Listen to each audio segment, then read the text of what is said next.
Alright guys, we got top 25 places to visit in Norway. Beautiful country I would love of to visit Norway if I could, which I mean I probably will. So here's my Norway top 25. And I want to, and Norway's beautiful.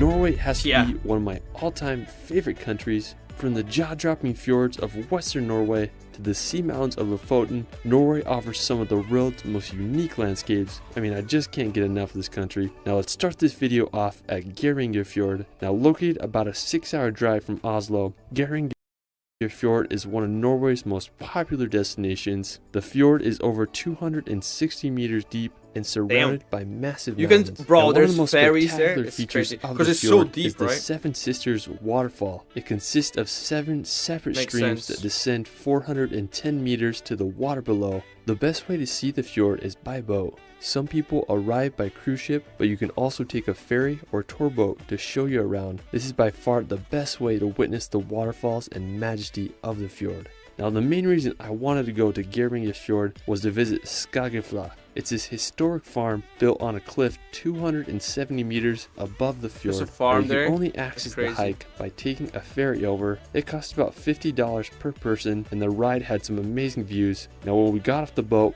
the hike was no joke. It just goes straight up the mountain where you get some amazing views on your way up. When you reach the farm, you'll feel like you're in a fairy tale. The cabins are covered in moss-covered roofs, and the views you get up there are just astounding. You just wake up to this. Whoever owns those cabins. Farmers used to live here all the way back in the Middle Ages, yeah, I don't think and it was inhabited until the early but 1900s. Back when it was a farm, it could support over 100 animals. Now due to its location, it was a somewhat dangerous spot due to avalanches and rock slides, and also the remoteness of it made it looks like it's about to fall off, to be honest. But the farmers made it work. Today it's easily one of Norway's most beautiful hikes and one of my favorite places I visited during my time in Norway. Now afterwards we're going to take a drive on the Geirangerfjord. If you're driving south out of Geirangerfjord, you have to take this road. It's this mountain pass with so many amazing spots. Now one of the first places I came across was this set of mountain cabins right next to some waterfall. It looked like it could be a movie set. It just looks so magical. Film. Now, as you keep driving up the road, you'll come across this unique landscape with exposed rock and hardly any vegetation. The road just winds through the scenery, and it's such a beautiful drive. It looks like the lakes volcanic almost. One was called Juvatnet, and it had this dark blue color with an impressive mountain backdrop. And then down the road was Lengvatnet, which had some towering mountain walls. I mean, on the drive, there's just so many cool lookout spots. One of the most impressive is the Geiranger Skywalk.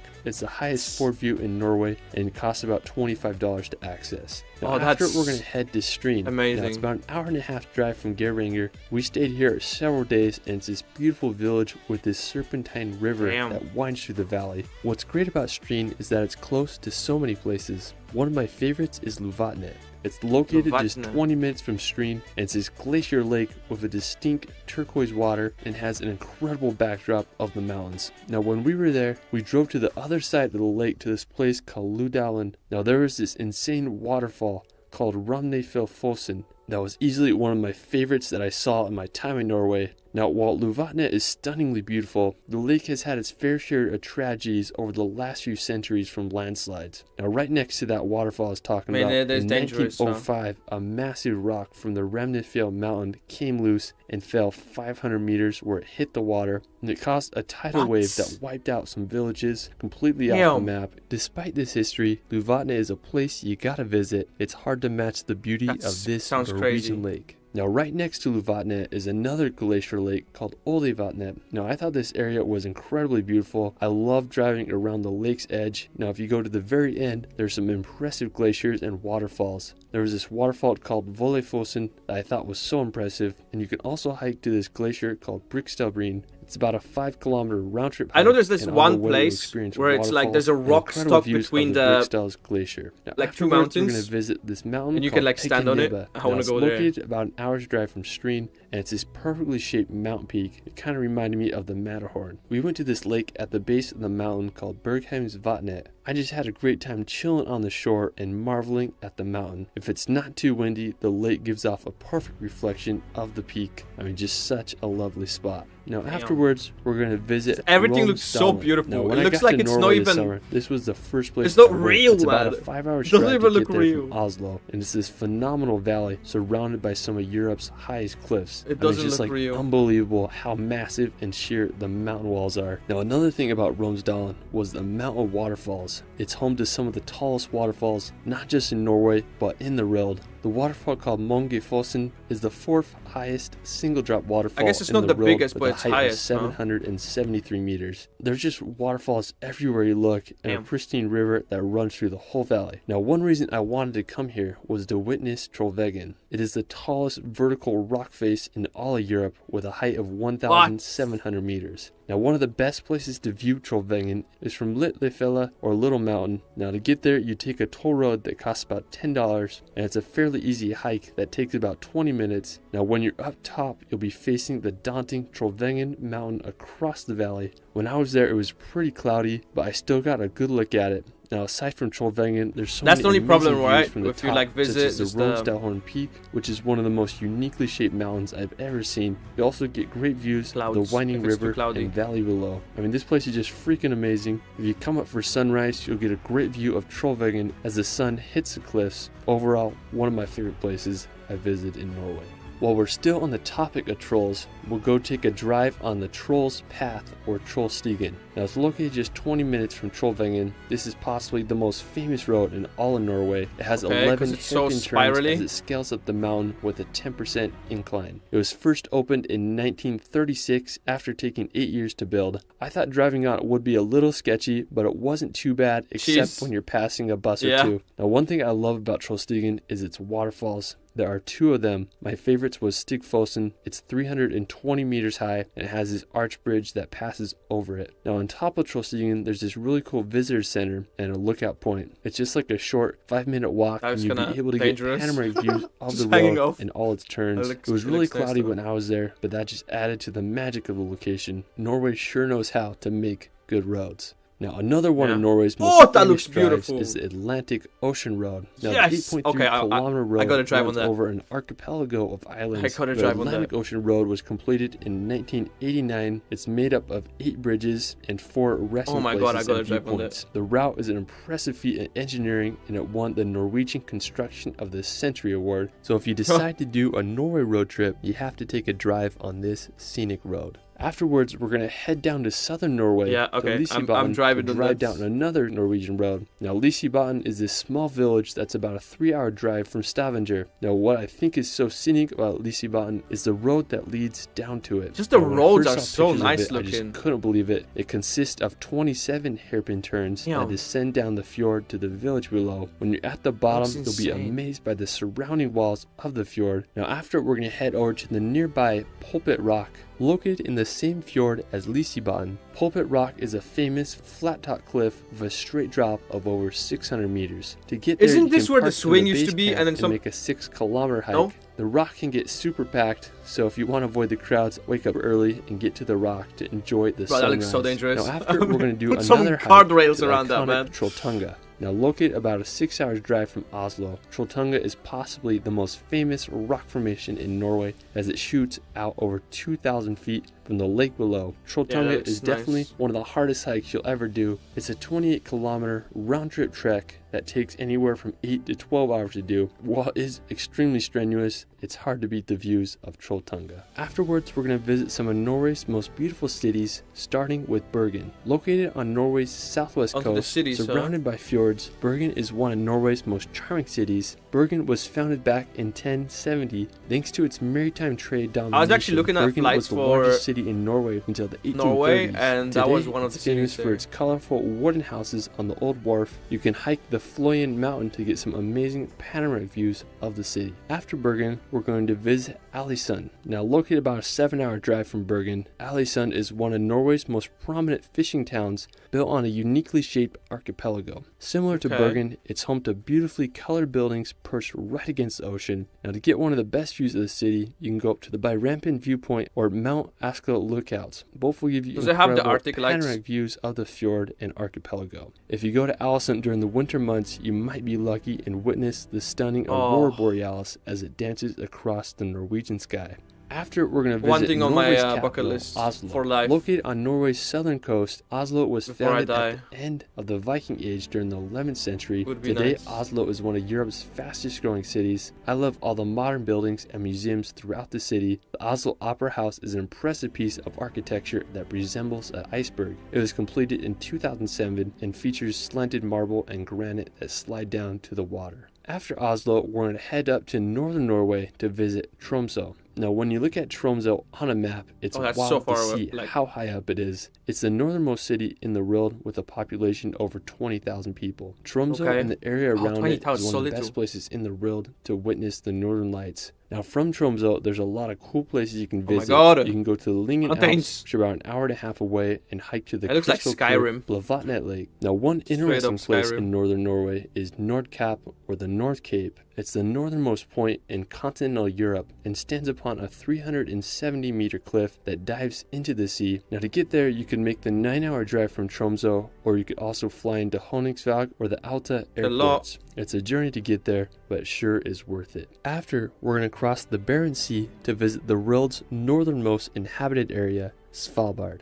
Located right between the North Pole and Norway, you have to take a ferry there. Archipelago. Now, the capital of Svalbard is this town called Longyearbyen, which has a population of 2,000 people. Now, what's cool about Svalbard is that it's a visa-free zone, so basically anyone can move and work there. The biggest danger on Svalbard is the Arctic cold and polar bears. In some places, you're required to bring a gun to protect yourself from them. So that's pretty wild. I'd love to see some polar bears in the wild. We're going to head back to mainland Norway to visit the iconic Lofoten Islands. Now, Lofoten is located in northern Norway, and even though it is in the Arctic Circle, it feels like you're on a tropical island. I was lucky enough to go there a few summers ago and just had an incredible journey road tripping through the islands. Our first pit stop was at this little fishing village called Henningsvåg. Henningsvåg is home to the world's most scenic soccer field. When we got there, we sadly didn't have a ball, but we had a good time playing on the field and enjoying the incredible views of Henningsvåg. We kept driving and made it to the iconic town of Rhine. Now, when you think of Norway, this is it. It has those red houses surrounded by massive sea mountains. I have to say, this is the most beautiful town in Lofoten. Now, when I was planning my road trip to Norway, I remember just seeing pictures of this place, and I couldn't believe it existed. If you want to do an amazing hike, I recommend hiking to Kvalika Beach. It's about a 4-kilometer round-trip trek, and I promise it's worth it. When you get to the beach, you're going to be amazed by the landscape. It has mountains that remind me of Switzerland. Imagine climbing, looks like the Caribbean, and it's climbing to the top for sunrise. I just can't believe places like this exist, especially in the Arctic Circle. Now, afterwards, we're going to head to South Strømmen to witness one of the world's largest whirlpools. Now, located about a 3-hour ferry ride from the Lofoten Islands. South Strømmen is a natural wonder with over 110 billion gallons of water passing through the strait every 6 hours, making it one of the strongest currents in the world. One of the coolest features of South Strømmen is the whirlpools that the changing I'm guessing if you fall in there, you die instantly. Whirlpools that you'd imagine from movies. These whirlpools can get over 33 feet in diameter with a depth of 16 feet when the current is at its strongest. You can take a boat ride through the current or can witness the whirlpools from the ridge above. I'll be on the bridge. Our final destination, we're going to visit the magical island of Senja. Senja is located above the Arctic Circle and is Norway's second largest island. Taking the chance of going into the whirlpool was I wanted to hike to this sea mountain called Segla. So I drove to this town called Fjordard and got to the base of the hike, eventually made it to the top and was just baffled by the views. The rock formation rose hundreds of meters out of the ocean. I was just having the time of my life, and I decided I wanted to spend the night on top of the mountain so I could see the northern lights. All I had was a blanket, and I used my camera bag as a pillow. I set up camp on a mossy cliff ledge and waited for the northern lights to show up. Around 11 p.m., I awoke to the Aurora Borealis above my head. I mean, I couldn't believe what I was seeing. They moved surprisingly fast, like snakes in the Arctic sky. Now, seeing the lights made me feel like Aurora Borealis basically just like one of the most special nights of my life. Sometimes you don't need to fall asleep to start dreaming. Like sunset. Well, that is it for my Norway top 25. It goes from there the magnetic are field beautiful to the places in Norway, and I plan to go back next summer to discover even more. So expect a part 2. That's Let a me great know where video, your favorite chat. place in Norway I is just in want the to comments visit below. every single place on that I also have a list. relaxation channel where I make hour-long films to bring some peace and nature in your life. I did a video on Norway that I think you'll enjoy. You can find me on Instagram and TikTok at shirley.films. It's Ryan, and we will see you later. Great video. $47 billion investment to revolutionize Why this Norway is road, insanely the E39, well designed. and turn it into an engineering masterpiece. When completed, E39 will span uninterrupted for 1100 kilometers and bridge between the cities of Kristiansand and Trondheim, reducing travel time in half. This will be done by removing the 8 ferry crossings that any traveler must now endure to go up north. A part of this investment will be used to build what will then be the world's longest and deepest road tunnel, the Rockfast underwater tunnel. It will enter the Bay of Bergen with a length of 27 kilometers and is scheduled to open by 2026. But this is just the tip of the iceberg of Norway's incredible design, quality of infrastructure and human development. When you consider the brutal terrain that Norway has to tame to build a sustainable and efficient transportation system like fjords, frozen waters, waterfalls and harsh winter temperatures, it makes moving people and goods in Norway a great challenge. And the Norwegians have found a unique way to overcome this challenge: diversification. See, having a country that is this diverse in terrain means incredible amounts of efficient and flexible infrastructure is required, and the Norwegians have mastered the craft of exploiting the peculiar terrain of each region. From the busy industrial plains in the south, where the capital Oslo is located, to the western fjords that can reach the 550-meter depth of the Sognefjord right on the E39 path, to the thin land corridor that brings all the way up to the Arctic Circle and the northernmost point of continental Europe. So diversification is key and is achieved through 4 pillars: roads, railways, ferries and airports. When you compare maps of the 4, you see resources and infrastructures are allocated in a genius way. Railway serves the busiest population centers, mainly in the south, with a total of 4,237 kilometers. In this spirit, Norway's dubbed largest infrastructure project up to date is on its way. This is the Line project, connecting Oslo to the neighboring public transportation hub of Ski, 125 meters above sea level. It will be an underground, double-track, high-speed railway of 22 kilometers, transporting people and out of the capital, day and night, 20 hours a day. When it comes to their roads, though, they provide fast connections among the main population centers and serve the needs of people living mainly inland. Now, roads in Norway are equally impressive, with a grand total of almost 94,000 paved kilometers and more than 1,000 tunnels. They're even giving Switzerland a run for their money. What's more, even the most remote corners of the country are well served by 52 active airports. Just to put this into perspective, Norway has a population of just 5 million people, and the UK, with 68 million people, only has 49 airports. In Norway, air transport is a big deal, and you can see why.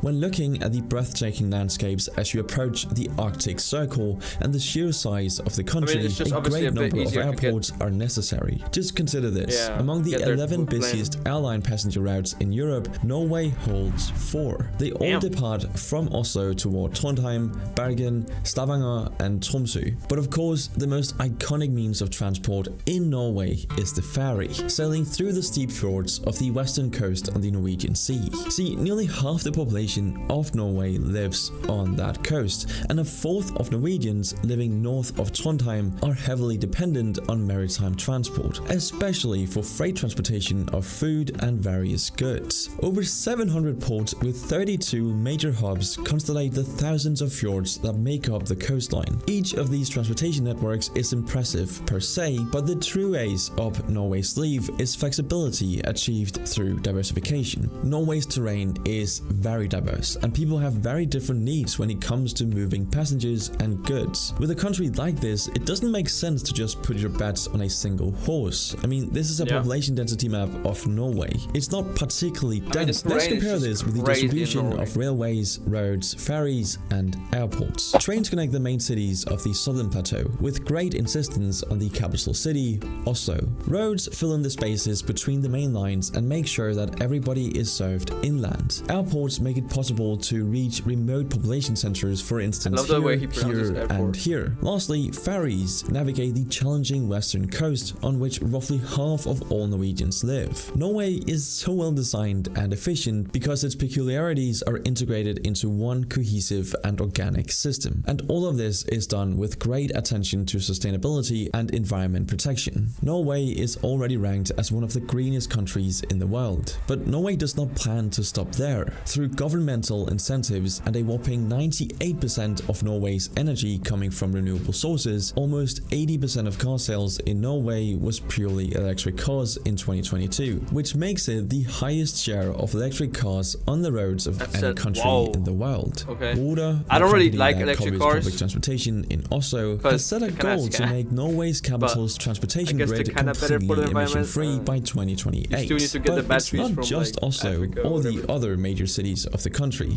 Since 2021, there are more than 60 fully electric or hydroelectric ferries operating along the western fjords, both for passenger and freight use. While Norway is actively exploring ways to make this important part of their transportation ecosystem even greener through eco-friendly marine fuels such as ammonia and hydrogen, the private and public sectors in Norway have established a joint green marine shipping program to create synergies in this sector. In mid-2022, Geirangerfjord, the first ever zero-emission autonomous freight ship, entered into operation and promises to put out of the sea 40,000 diesel-powered commercial journeys per year. As I've mentioned, Norway's energy supply system is one of the striking ways in which sustainability, flexibility, and efficiency get to go so hand in hand there. What's fascinating to me is that Norway is the top producer of electricity per capita in the world, with more than 27,500 kilowatt hours per person produced in 2021. For reference, the US produced a mere 12,314 kilowatt hours. The reason is simple. Norway is one of the biggest consumers of electricity per capita in the world. And as you might expect, to power such an efficient and well-connected country in such harsh geographical conditions, you need a ton of electricity. And amazingly, 98% of Norway's energy is completely green. 88% of this comes from Norway's water sources through 1,681 hydropower plants and an impressive 10% from wind power. Seem to be However, really green. A great country's infrastructure does not only take place on Earth. Did you know that Norway was the first non-English speaking country to be connected to the net via the US-based ARPANET framework? Well, since 1999, Norway has generally been regarded as having one of the most developed telecommunications infrastructures in the world, ranging from the quality of phone signal and usage to the share of people actively using online services. This all comes from the context of the Norwegian government pledging to make access to media and the internet even more open and efficient by becoming one of the leading countries in the adoption of AI technology. The way Norway can actually do this, though, is the interesting part, as it has to do with money. See, Norway enjoys one of the highest GDP per capita in the world and was ranked first in the Human Development Report of 2019. The World Economic Forum crowned Norway as the most inclusive economy in the world, meaning that it has an impressive capacity to provide growth over decades across different sectors and creating jobs for the general population. This is quite different from just hoarding wealth from natural resources and leaving it to rot away, and it shows. While we all know that Scandinavian countries on average top many international economic and social rankings, Norway has an advantage that sets it apart from its neighbors, Sweden and Denmark. Despite the fact that until 1814, Denmark and Norway were under the same country. Remember how 98% of Norway's energy supply comes from renewable sources. You would probably be surprised to learn that at the same time, Norway is the second largest oil producer in Europe and the 11th largest in the world, producing roughly double that of the UK. This is because Norway is absolutely blessed by the number of oil rigs in its exclusive economic zone. This is a map of the oil reserves in the North Sea, and this is a map of those that fall within Norway's exclusive economic zone. As you can see, it's pretty lucrative lucrative to be Norway.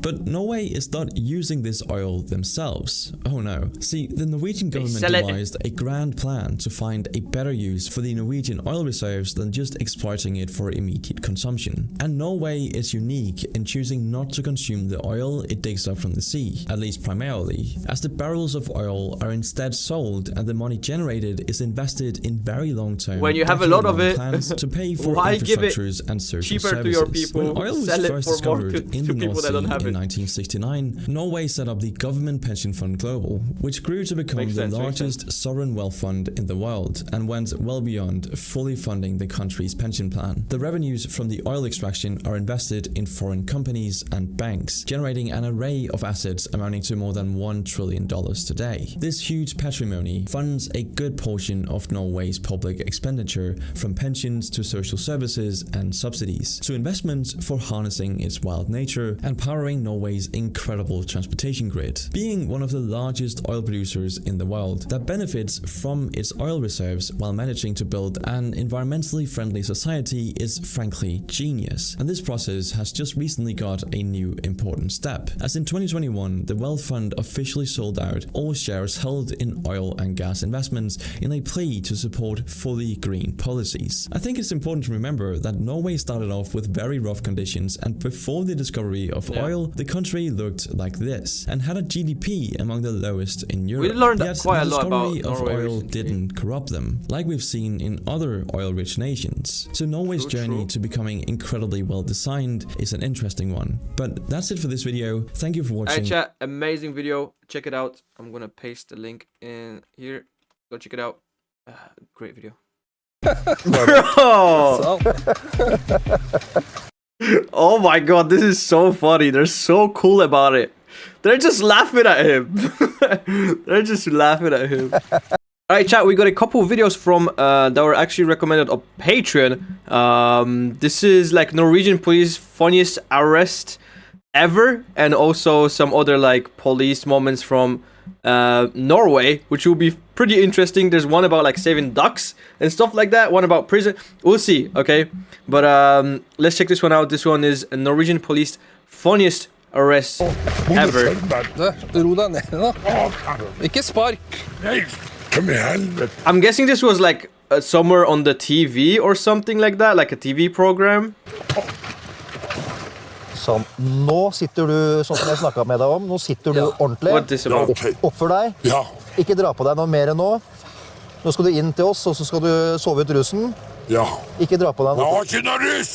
Nei, men For helvete! Okay, so I guess he's a little bit drunk, a little bit intoxicated, but he says he's til not. oss, og så So skal du I sove don't ut know. russen. He says he's not. Ikke dra på deg Jeg noe. har ikke noe rus! Nei, men For helvete! men det Helvetes broder! Oh! Så jakta på meg! får du ikke gjort noe med. Hele forbanna tida! Ja, men det får du ikke gjort noe med. Yeah, I wonder why. Ikke sant? Legg vekk det! Så jeg prøver å fortelle deg nå at ikke du drar Jeg på blir så deg. forbanna! Nå kan du høre. For i helvete forbanna! Ja, ja. Does he mean that he got pissed as in drunk or pissed as in angry? I mean, it's both. Så jeg prøver å fortelle deg nå at ikke du drar Jeg på blir så deg. forbanna! Nå kan du høre. For i helvete forbanna! Ja, ja. Får bare bli så forbanna du vil. Bare oppfør deg, Du du. litt morsom nå. Wait, is he laughing with them? Hva skjer nå? Du skal inn til fyllearresten, du. Har du hørt det før? At Alene? Ja, du får ikke med deg noen inn der, vet du. Og så skal du få sove. Får du pikken med meg? Ja, den er ikke jeg den henger vel interessert i. Whoa, what? This is so confusing. The police is so chill about this. They're like, yo, chill, man. You're kind of funny now. Gonna sleep in the police cell for a little bit.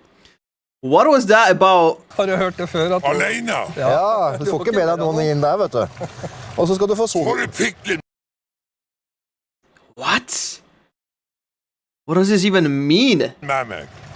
Ja, den er ikke jeg Den henger vel interessert i. på, håper jeg. Så da Jeg håper det. få med deg det som henger fast i kroppen. Is it falling off or? Faen ikke vent 10 timer når du skal kåle på meg. Nei, vi skal ikke vente. Vi setter deg i arresten, og så når du er frisk. Jeg har vært 22 ganger! Jeg fyller resten! Jeg blir faen! You would think that he would have learned by this time, huh? He's been in jail for 22 times. You'd think he would have learned not to be a public like nuisance, right? Nei, vi skal ikke vente. Vi setter deg i arresten, og så når du frisk. I guess some people don't learn. Jeg fyller resten! Jeg vil faen ikke ha det! Det blir 23 nå. Hallo? Hvorfor roper du så høyt? Da har faen ikke du noe med! Den forbanna hestkuk! Unnskyld at jeg ler. Bro! Oh my god, this is so funny. They're so cool about it. They're just laughing at him. They're just laughing at him. Unnskyld at jeg ler. He's gonna get angry that they're laughing at him. Du har temperament. Ja! Men du må styre. Jeg er fra Lofoten! Helvete! Men du må styre temperamentet ditt. What's that? What is that place? Lofoten? Is that like a bad place? I don't know. Men du må styre temperamentet ditt. Du, nå sparket du meg. Å, herregud, det er en sånn pyse. Nei, men jeg sier Du det. er pyse! Jeg er ikke pyse. Det er forbanna pudding. He called him a pudding! Oh, he called him a pudding, dude. Jeg er ikke pyse. Det er forbanna pudding. Du er en pudding. Er jeg det? Ja, du er. Går du faen meg inget? I love this video. Oh, Sånn driver vi ikke. okay, now it's getting bad. Sånn. Det jeg I was enjoying that until he turned the hostile, man. ønsker fra deg nå, nå skal dere ikke være med noe som helst spark Aggressiv. eller sånne ting. Nei. Nei. Og det må du love meg. Ja, jeg lover det. På trua. I Jesu navn. Amen. Å, kom igjen! Lukas! Peis på! Og så i ræva på, og så på sirener, for helvete! Og du kjøper It's kind of sad because obviously this guy is so drunk, but like, oh man, obviously he got problems if he's drinking and he's in that kind of state. I Jesu navn. Amen. Å, kom igjen! Lukas! Peis på! Og så i ræva på, og så på sirener, for helvete! That's crazy. Og du kjøper det! Kom igjen, du! Kom igjen! Piss på med gasspedalen! Du ser sjefen! Så inn i helvete, du tar du han! Alright, now I went from like laughing to being actually kind of sad because, you know, if he like was drunk driving or something like that, he could cause like in that kind of mindset, he could definitely cause some damage to someone, you know, like he's just saying ram the car basically. På, så på sirener, for helvete! Og du kjøper det! Kom igjen, du! Kom igjen! Piss på med gasspedalen! Du ser sjefen! Så inn i helvete, du tar du han! Signert! Ja. In the hospital. Jævlig forbanna! Ja, men det har vi skjønt. Damn, I'm surprised they took him to the hospital. I thought they would just throw him in the jail cell until the morning. Ja. Ja. Men jeg har vært innom 22 ganger! Ja, men vi er nødt til å passe på at ikke du oppfører deg sånn at andre mennesker blir skremt og usikre. Fordi Det er faen ikke en jævel som blir tøtt av meg! Nei, men du er så sint at folk blir redd. Du står jo her, er du redd? Nei, jeg er ikke redd, men jeg er jo Hva politi. faen er ellers her? Nei, men her... Hva syns ikke du det? Ja, vi er ikke... Ja, unnskyld at jeg... Maybe he's like got some demons that he's dealing with, you know. Maybe he's schizo. I don't Hva know. faen er ellers her? Nei, men her... Hva syns ikke du det? Ja, vi er ikke... Ja, unnskyld at jeg ler, altså, men... Bro, they're just making fun of him. Som ikke har det bra. Nei, sett deg ned. Sett deg ned. Og så må du være stille. Det er andre syke mennesker her, vet du. Det er det... Ikke hjertet. Jeg vet- Det kan godt hende. Det er sånn, What? da. Når du blir så sint, så blir det problem for sånne. Fisle fine. Ja, ja. Fiste, fitte, fitte. What is he talking about?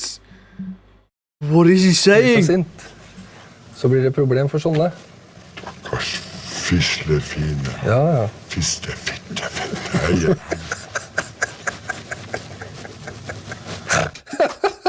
What is he? Ja, han var jo herlig, vet du.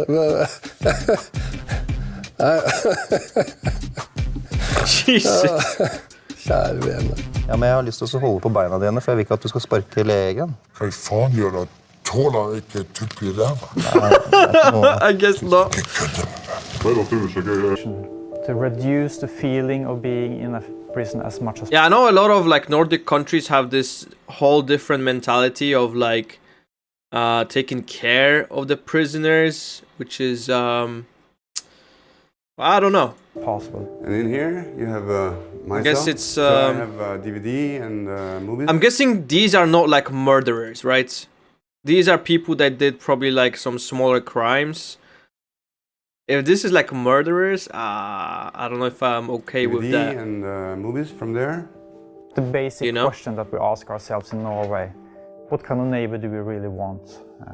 Because they could move into my neighborhood and they could move into your neighborhood. So I think this is an important question to ask ourselves, really. That should have an influence on how we work inside prisons.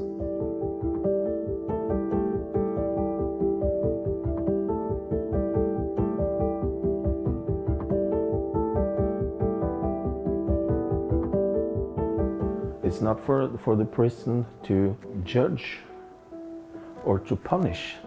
We have to interact and be human. I think it's as simple as that.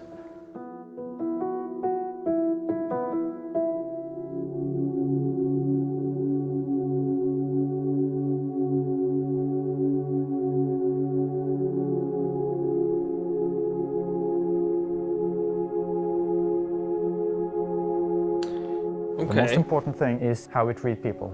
This is the 4 key elements that I would like you to remember. The principle of normality, the focus that we have in Norway on humanity inside prisons, what we call dynamic security, and the emphasis that we put on reintegration into society. So I wonder, they get all these things. Do they actually like work for those things, or do they just get it given? You know what I'm saying?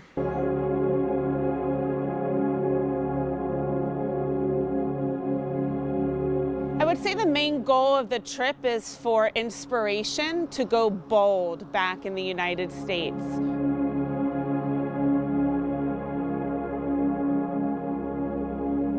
Let's talk a little bit more about Halden then. How do we work and what are the unique things about us?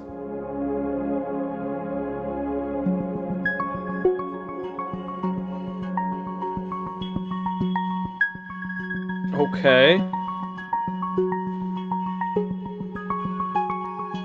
And in here you have myself.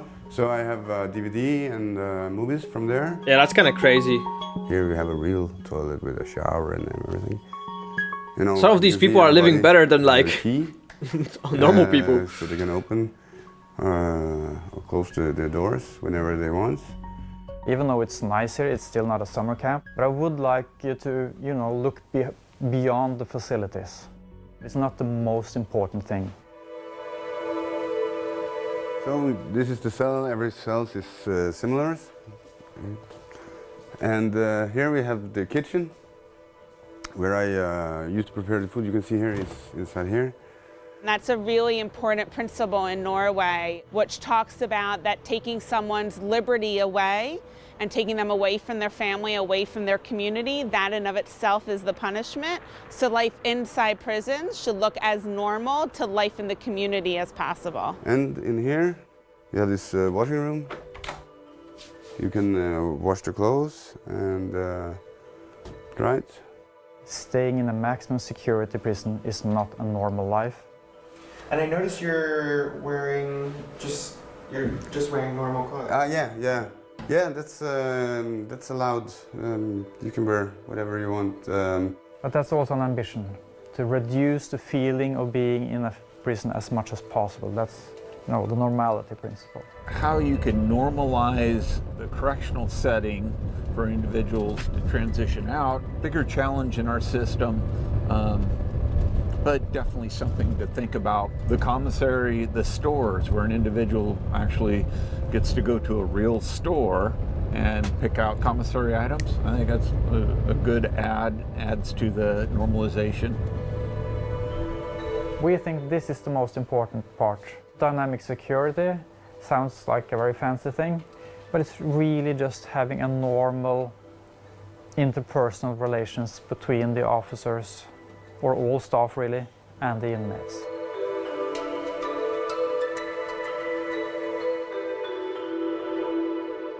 Every inmate has a primary contact officer, and every officer have 2 or 3 inmates that he is the contact officer for.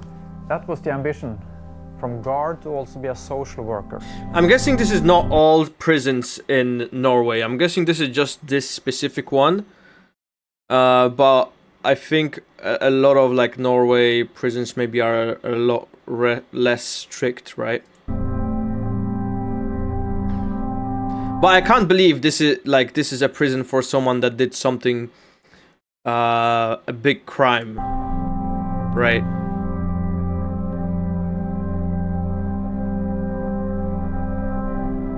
The main subjects at the academy: ethics, psychology, communication technique, criminology, law, human rights.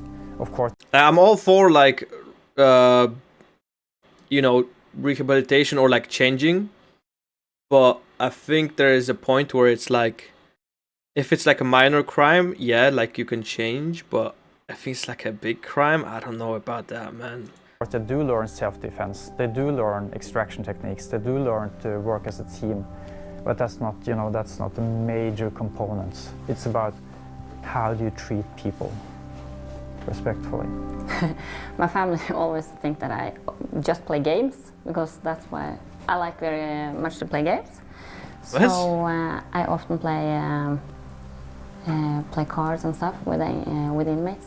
I know in some states it's forbidden and will have consequences for you if you interact with inmates as a staff member. Quite the opposite here. We expect and demand an interaction between staff and inmates. It's kind of friendship with someone. So you commit a crime and you just go chill in the prison for a couple of years?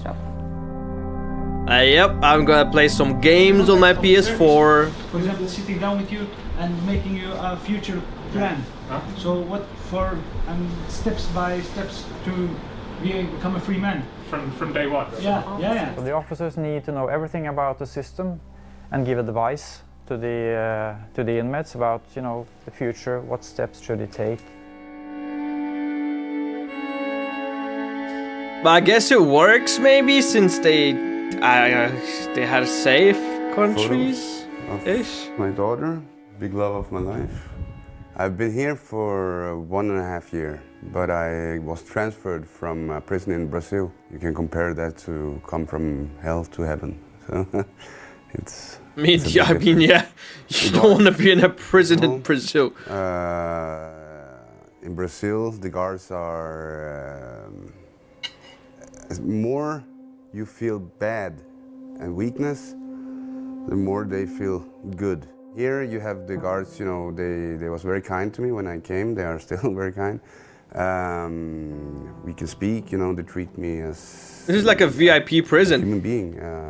In Brazil, you get treated like an animal.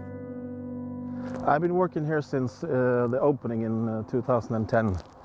And I've been working in other prisons before that also. It's not. Well, I think if you take someone's life, you kind of deserve to be treated like an animal, In 2010, and I've been working in other prisons before that. Also depends on circumstances, but for the prison to judge or to punish, because the police catch the guy, goes to the court, and it gets a sentence perhaps, and then it comes to prison with that. We have to interact and be human. I think it's as simple as that. It really is, because we can create. Yeah, there's no way this is serious crimes, right? But that doesn't help anything. We have to communicate. We have to interact.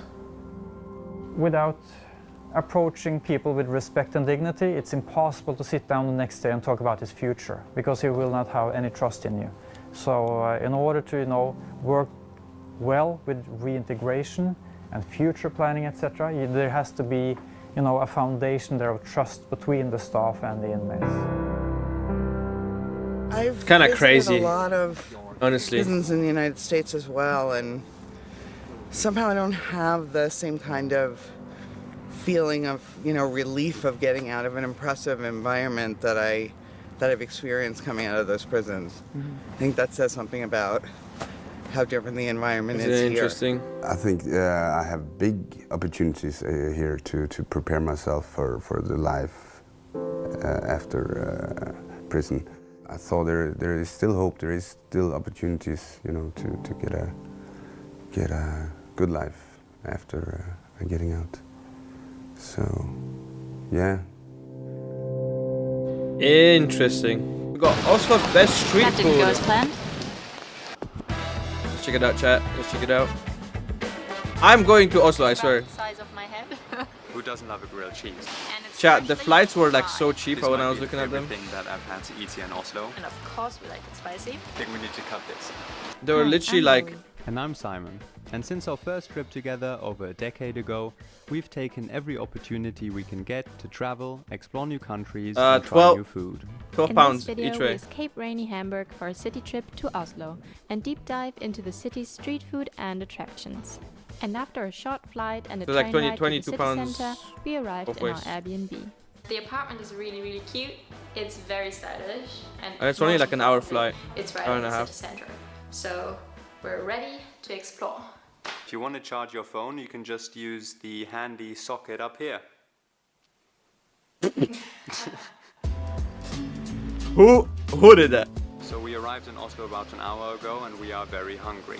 First up, we're not going to try a classic Norwegian kind of street food, but we heard that there's a restaurant here that serves some excellent grilled cheese sandwiches, founded by two guys that used to work in Michelin star kitchens all over the world, and now they're here in Oslo doing what they like best, which is apparently grilled cheese sandwiches. And so of course we have to try them.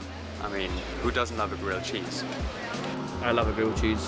This is the classic grilled cheese sandwich, and it has cheddar on it as well as $60 and mustard. What the? And you can really see the mustard seeds. It's more of a sweet mustard. It's really $16 for a sandwich? Okay, $16 is like what, 12 pounds, right? That's still crazy. So I wouldn't pay more than like £7 for this, and that's high. I would be happy with paying like £5 for this. I mean, It okay, really does not I taste get it's like Michelin star and blah blah, but come on. I mean, this is healthy, but it's it like tastes good. cheese and So at Melt and they do bread, all kinds bro. of different variations of the classic grilled cheese. And one of them that tickled our fancy was the Korean pulled pork one. I really like the spicy cabbage here. It goes really well with the pulled pork.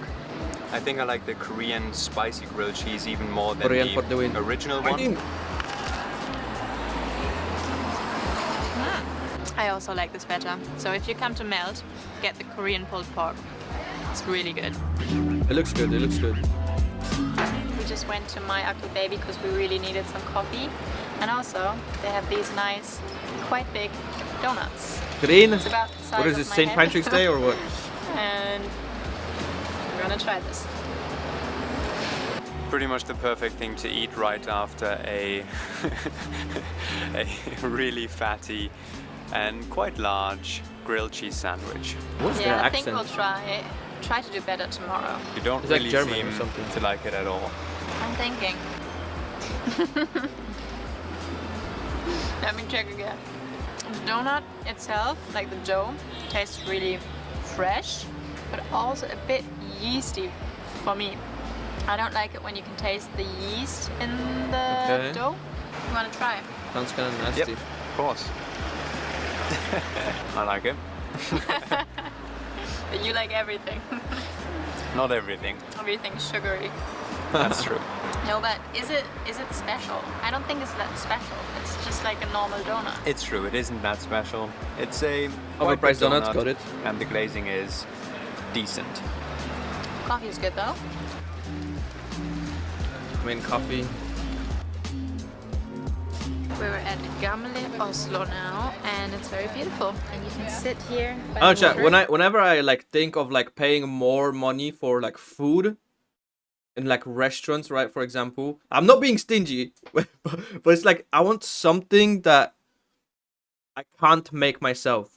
Like I cook a lot, right? So I can cook a lot of dishes, and I love just like cooking for my family and stuff. But I if I'm gonna pay a lot of money, I want something that I can't do it, or it's like gotta be amazing. Like I'm not paying $16 for a grilled cheese sandwich. Drink some beer. I'm sure I can. I know it's sugar Michelin star, but and caffeine crash is slowly setting in. Well, not really slowly, more like a bomb. You can think I can have a little nap here. maybe I'm just overestimating my there are cooking worse skills. places. But I think now we've got a bigger task ahead of us. Yeah, so behind us is the famous Oslo Opera House, and you can walk to the top and enjoy some nice view. That looks nice. I'd like to visit that place. Nice. Up whenever I travel, I'm more like a scenes guy, like scenic, downhill again. than like food traveling. You know? I think we're here at the perfect time, right before sundown, to catch a nice glimpse over the whole city.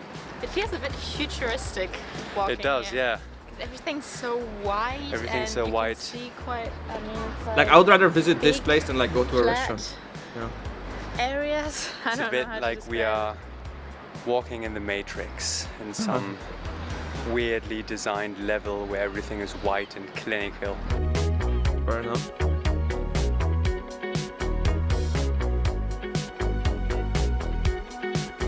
And from up here you can also see Opera Beach, which is a very tiny beach, but you can lie Yeah, I down had there too much yerba. and have a swim. So we might have a beach day tomorrow. Just kidding, it's gonna rain and it's gonna be like 12 degrees Celsius. Bro, I saw some videos. So here in the middle of the industrial area, There are some people is swimming in like Vipa, Oslo, and it's like there's supposed to minus be 10 very good outside. food here, and nice vibes. Looking out onto the water, looking at the sailboats and also the nearby islands. Not that hungry, I must say, but maybe Yeah. we will have a drink before and then, yeah, get something healthy maybe? Let's see. Healthy. Or like a juice. Okay, change of plans. Vipa is a cool place to hang out and chill, but we're just not hungry yet. We had a drink and enjoyed the view, but I think we're gonna look for, some maybe more lighter options elsewhere. And I must say, we also had a quick look at the Oslo street food, which is also a food market in Oslo, and I think I like the options I think better Asia there. does street food the best, huh? And the vibe was also a little bit cooler, although you didn't have the view, of course. Yes, but it was much fuller. Yeah. And you just go from food stall to food stall and you think, oh, I want that, oh no, I want that, oh that looks even better. And that was not the case at Vipa, for me at least. Yeah. So I guess we'll be giving the Oslo street food another visit.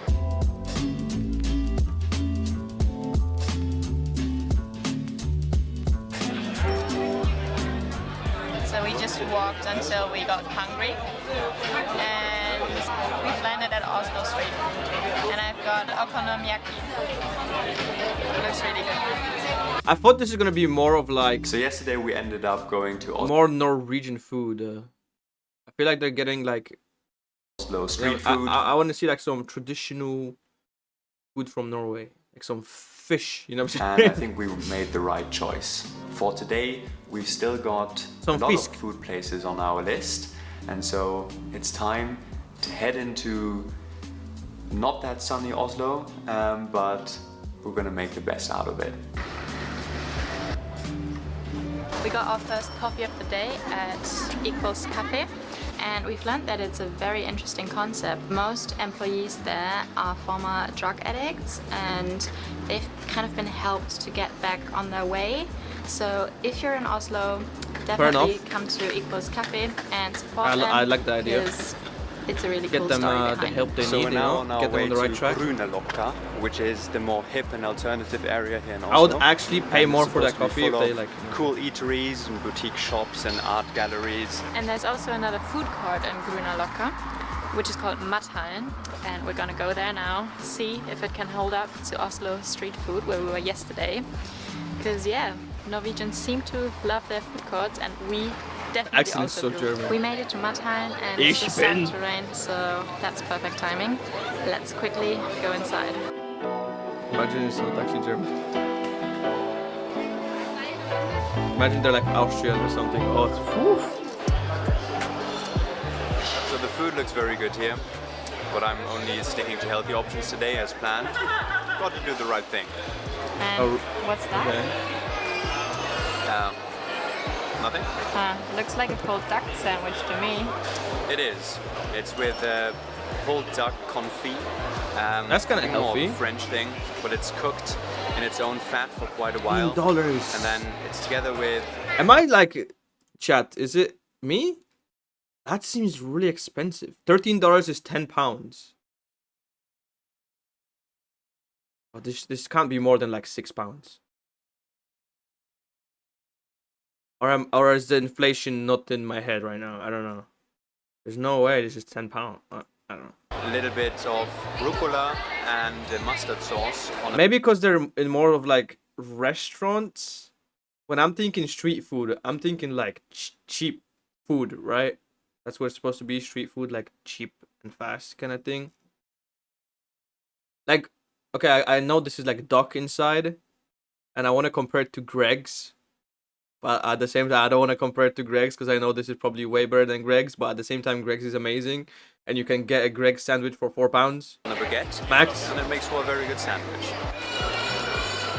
And I've gone for I'm some yapping, chat. dumplings. I told you too much earlier. Just slightly raining. It's all good though. We're having a nice walk here to Grünerløkka. So one thing Germans and Norwegians have in common is that they both love a good sausage. They are and German. this place here in the background is one of Oslo's legendary hot dog institutions. It's been serving hot dogs for over 40 years. They serve their special kind of hot dog here all over in Norway, which is served special in hot a dog. potato pancake.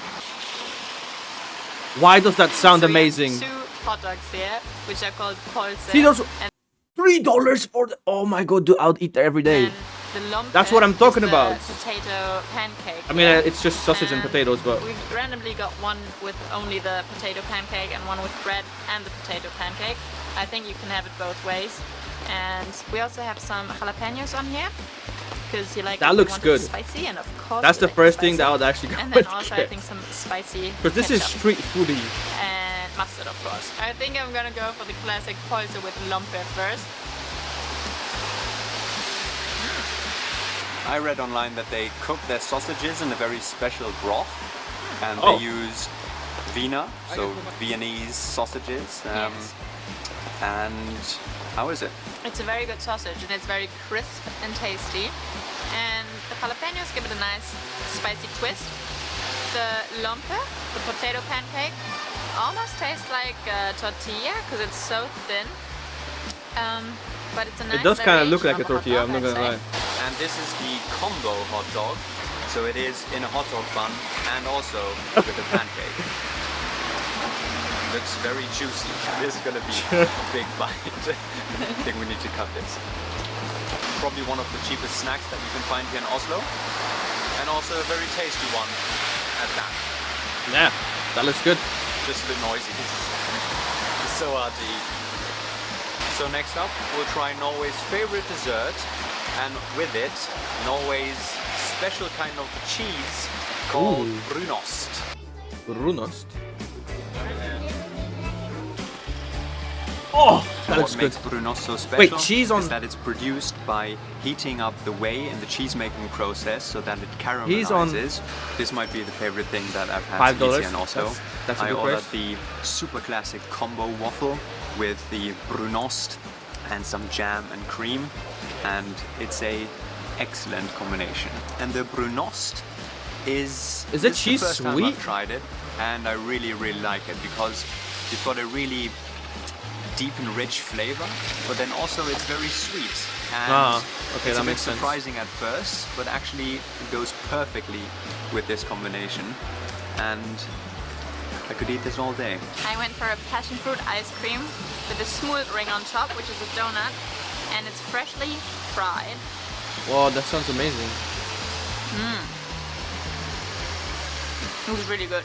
The smooth ring is kind of a mix between a donut and a cake, I think, because the dough is more cakey than with the traditional like American donut. Waffle is also very good. It has some hints of cardamom in it, and it's quite sugary and just very tasty, which is not that surprising maybe for a waffle place.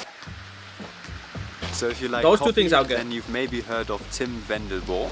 He's a multiple barista world champion, and this is his coffee shop. I'm not like a and massive also coffee guy. roastery here in Oslo. I love coffee, and it's but I just like it black. basically a mecca for people who love really good coffee. Let's go inside. That's why I never get like coffee outside really. I just like a bitter. The anisetta, which is a mix of espresso and star anise. And I do smell the star anise a little bit, but it's just a slight touch, which is also very nice. And a little bit of milk is in it as well, so it's quite strong, and I like that. So here you can choose from a whole menu. I went for this one. What are the notes? Well, it's an Ethiopian coffee, and it's a little bit floral with some stone fruit flavors in there as well. I like it. Geirangerfjord is really worth a visit. Yep. Besides these rougher industrial streets, we also have a lot of really nice streets with nice looking houses and a lot of cafes and bars. You can just wander around for a long time, even in the rain. Even in the rain, it's fun. Okay. Damn, that was a great freaking video. Chat, I'm posting a link. Go check that video out. What an amazing video.